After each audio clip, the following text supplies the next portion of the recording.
Estoy in the forest of the middle of nothing, que viene siendo en la nada, en el culo del mundo, donde no llega ni el agua corriente. Estamos en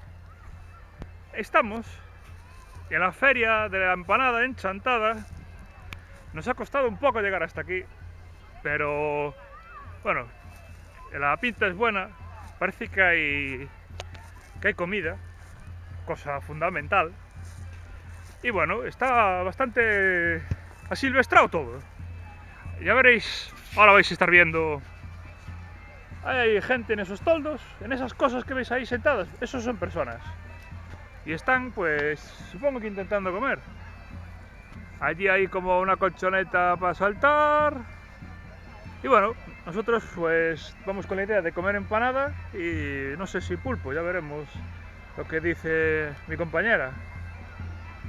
Pero bueno, la verdad es que la pinta es muy buena, tenemos pan, tenemos vino, tenemos gaitas y un gran pepino.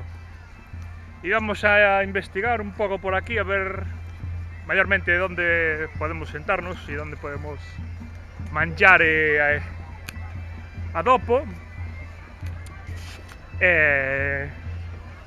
Come stai tutti? Io sono bene, allora vado a mangiare. Io non so. Ascolti la banda de gaita. ¿La veis y la escucháis, no? Pues ahí van las gaitas. Y ahora voy a unirme con mi gaita a la banda de gaitas.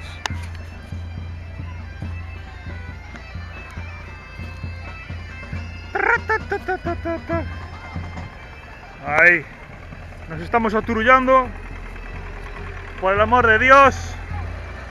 A ver, mi guía no sabe nada.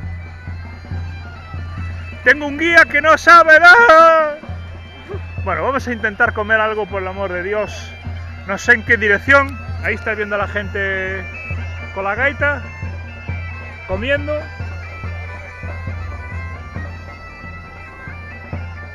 Mira qué marcha,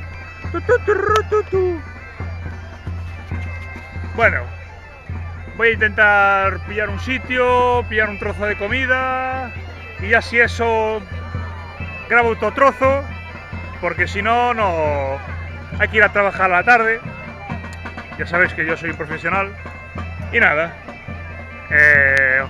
os dejo con los gaiteros de Chantada y yo que me voy a empanadear a donde pueda. Nos vemos en un próximo.